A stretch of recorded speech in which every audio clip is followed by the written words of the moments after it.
اللہ نے کہا کہ اب حبیب تیرے علاوہ مجھے کون جانتا ہے؟ میرا بدن ہوتا میں مکے آتا،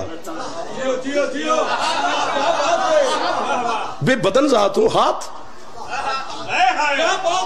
اٹھ کے کھڑا ہوا حسین کا نانا، مولا کی قسم، اپنا عزت والا ہاتھ، جو بھی وہ پردہ تھا، یہ کپڑے چپڑے کو نہ سوچیں، اس میں مصطفیٰ نے بلا تشبیہ ڈال کر کہتے ہیں مالک میں تیرا لگتا کیا ہوں؟ محبوب ہے تو میرا۔ رسول فرماتے پھر کبھی کبھی محبوب ناز کرتے ہیں، محب برداشت کرتے ہیں، ہاں میرا حبیب۔ رسول کہتے ہیں ہاتھ ملاتا ہے یا پردہ ہٹاؤں؟ چلے گئے وہ بندے جو ابھی اٹھ کے داد دے رہے تھے، نا میرا حبیب پردہ نہیں ہٹانا، یہی ایک ہاتھ ہی تو ہے، پردہ ہی تو ہے تیرے میرے درمیان، ملاتا ہوں میں تیرے ساتھ ہاتھ۔ دشمن علی کو شاید یقین عباس کے علم پر نہ ہو، اللہ کی قسم اب وہاں پر کوئی دوسرا بندہ ہوتا تو جعفر نام لیتا، بندہ ہی نہیں سوائے حسین کے نانا کے۔ سرکار فرماتے تھوڑا سا بلا تشبیہ پردہ سرکا، مجھے دیکھنا، بلا تشبیہ ایک ہاتھ پردے سے باہر آیا، سرکار مصطفیٰ نے وہ ہاتھ یوں پکڑا، بلا تشبیہ پکڑ کر یوں پھیرنا شروع کیا ہے، جعفر پھیرتا آیا، آواز حبیب یہ کیا کر رہے ہو؟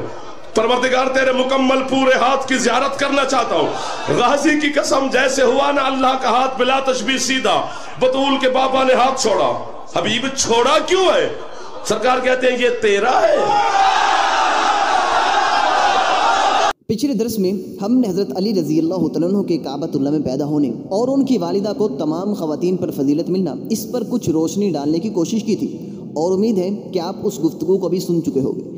آج ہم جعفر جتوئی صاحب کی بات کو لے کر آگے چلتے ہیں کہ معراج کی رات جب رسول اللہ صلی اللہ علیہ وسلم آسمانوں پہ پہنچے، انبیاء سے ملاقات کے بعد سدرۃ المنتہا تک خیر خدا نے اپنے محبوب کا استقبال کیا۔ محبوب کیسے آئے؟ کوئی پریشانی؟ جبرائیل کی نوکری پسند آئی؟ وغیرہ وغیرہ۔ رسول اللہ صلی اللہ علیہ وسلم نے جنت کے نظارے بھی کیے، عمر فاروق رضی اللہ تعالیٰ عنہ کا جنت میں عظیم الشان محل بھی دیکھا، اسی طرح جہنم کے نظارے بھی کیے، مگر وہاں حضرت علی رضی اللہ تعالیٰ عنہ کے دشمنوں کو آگ میں جلتے ہوئے نہیں دیکھا۔ یہ اس ظالم کا خدا پہ جھوٹ باندھنا ہے۔ بے شک ان کے دشمن جنت میں نہیں جا سکتے، مگر معراج کے موقع پہ یہ سب گفتگو جھوٹ کا پلندہ ہے۔ خیر آگے چلیے، کیونکہ پہلے سے ہم اس موضوع پر 2 سے 3 دفعہ گفتگو کر چکے ہیں، اور آج میری یہ کوشش تھی کہ اس موضوع کو مکمل کر لیا جائے، مگر ابھی چند باتیں ایسی ہیں کہ جس کی گہرائی میں جانے کی ہمیں بے حد ضرورت ہے، لہذا مزید ایک دفعہ اس پہ گفتگو کرنا درکار ہے۔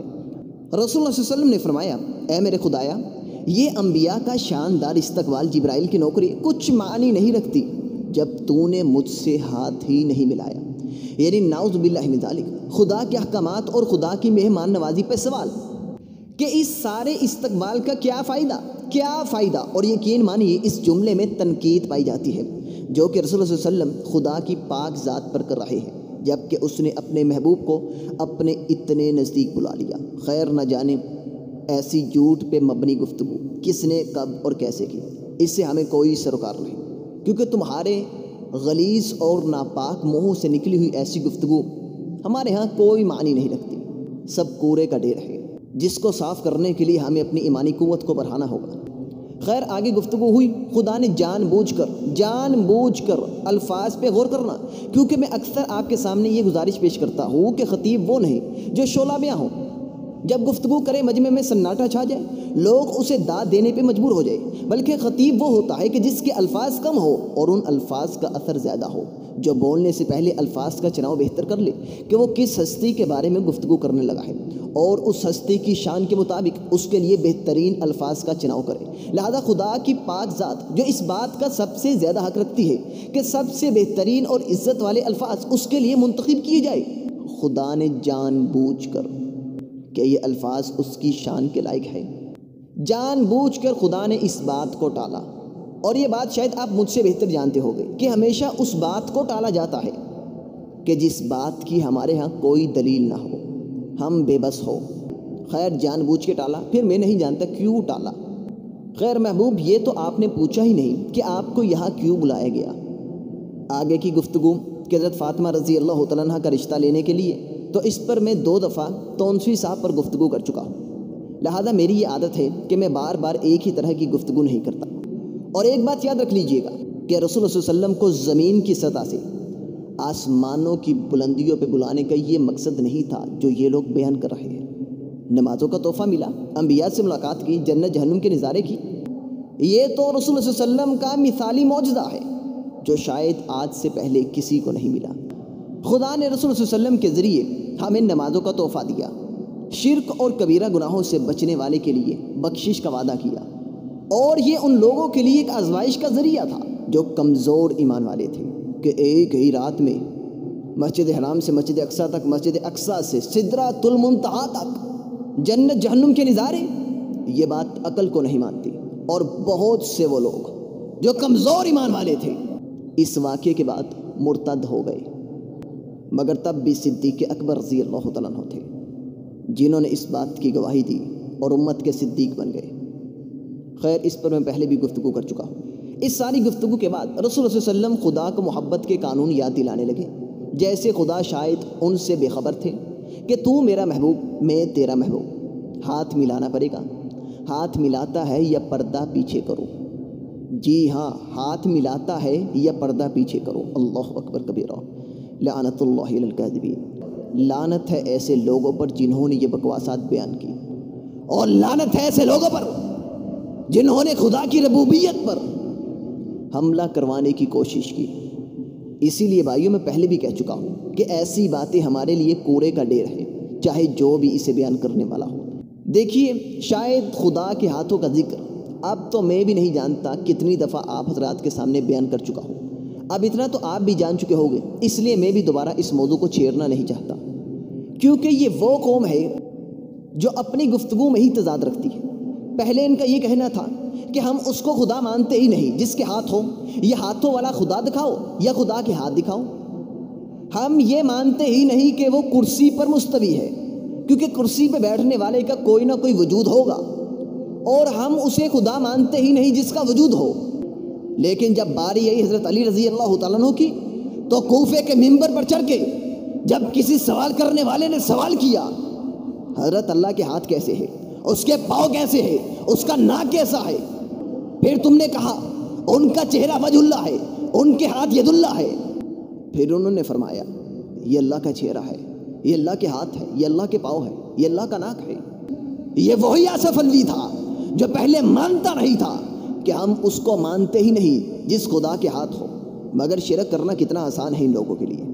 آپ حضرت علی رضی اللہ تعالیٰ عنہ کو وجہ اللہ بھی کہتے ہو، ید اللہ بھی کہتے ہو، اور یہ اس نظریے سے نہیں کہتے جس نظریے سے ہم انہیں سمجھتے ہیں، لہٰذا یہ بھی اپنی اصلاح کر لیجئے۔ خیر، آگے چلیے۔ شاید رسول صلی اللہ علیہ وسلم خدا کو ڈرا دھمکا رہے ہیں کہ اگر ہاتھ نہ ملایا تو ہٹاؤ تیرے نور کے پردے، نعوذ باللہ من ذالک۔ خدا ڈر گیا، یا شاید خدا کے پاس اتنی طاقت نہ ہو کہ اپنی ہی مخلوق اسے دھمکا رہی ہے اور وہ اپنی بے انتہا، بے مثال، بے مقابلہ طاقت کے باوجود اس کے سامنے بے بس ہو جائے۔ کیا یہ خدا کی توہین نہیں؟ اور سن لیجئے، یہ توحید ہے کہ ہم اس کو خدا مانتے ہی نہیں جو کسی کے دباؤ کا شکار ہو، ہم اسے خدا مانتے ہی نہیں جس پہ کسی کا امر چلتا ہو، ہم اسے خدا مانتے ہی نہیں جو اپنے محبوب کے ہاتھوں عاجز ہو جائے۔ جس نبی نے ساری زندگی ہمیں خدا کا ادب سکھایا، خدا سے ڈرنا سکھایا، وہ آج خدا کے ادب کو بھول گیا، خدا کی طاقت سے بے خوف ہو کر خدا کی توہین کرنے لگے۔ یہ کیسے ہو سکتا ہے؟ ناممکن ہے۔ ظالموں، کہ کل قیامت کے دن اللہ کو اپنے ایک ایک لفظ کا حساب نہیں دینا؟ جو بات دل میں آئے کہہ دیتے ہو۔ کیا مجال رسول صلی اللہ علیہ وسلم کی کہ خدا کے احکامات پہ سوال اٹھائے؟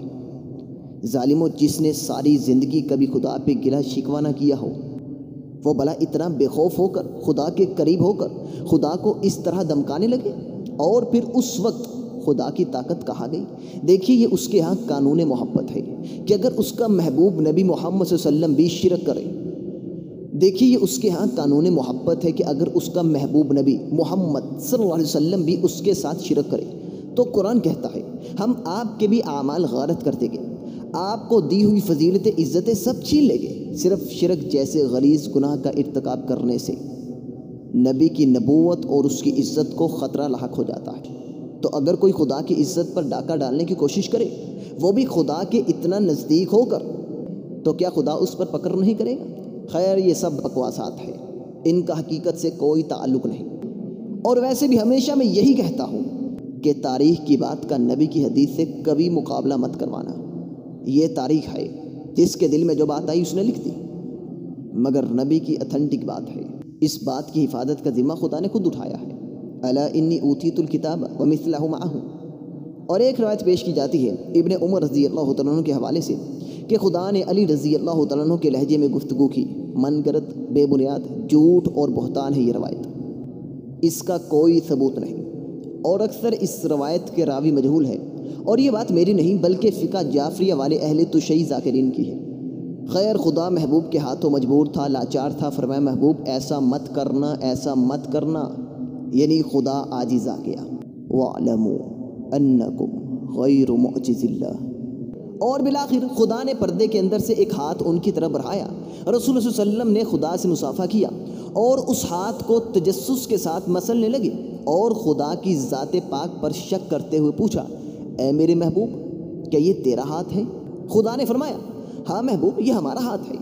اب جعفر جتوئی صاحب شاید یہ بات مکمل نہ کر سکے، یا پھر وہ بھول گئے کہ نصیری عقیدے میں یہ بات بھی شامل ہے کہ رسول اللہ صلی اللہ علیہ وسلم نے تجسس اس لیے کیا کیونکہ خدا کے ہاتھ میں وہ انگوٹھی تھی، جو انگوٹھی حضرت علی رضی اللہ تعالیٰ عنہ کی تھی، نعوذ باللہ من ذالک۔ دیکھیے ہم مانتے ہیں کہ خدا کے ہاتھ ہے اور دونوں ہاتھ دائیں ہاتھ ہے، خدا کے پاؤں ہے، پنڈلی ہے، مگر ان کی کیفیت کیا ہے کوئی نبی ولی کوئی نہیں جانتا، کیونکہ آج تک کسی بھی بشر نے خدا سے نور کے پردوں کے بنا آمنے سامنے گفتگو نہیں کی۔ اور ابو ذر رضی اللہ تعالیٰ عنہ والی روایت، ہر رأیت ربک قال نور ان اراہ، اس نور کی شدت اتنی ہے کہ اگر خدا اس کی ایک تجلی کوئی طور پر گرا دے وہ جل کر کوئلہ بن جاتا ہے، اور ایسے میں تنہا رسول اللہ صلی اللہ علیہ وسلم کیسے اس نور کے پردوں کو ہاتھ سے چھو کر پیچھے ہٹائیں گے؟ اور یہ تو خدا کی عزت کے پردے ہیں۔ ہر وہ چیز جل کر راکھ کیوں نہ ہو جائے جو اپنے آپ کو اس سے مس کرنے کی کوشش کرے۔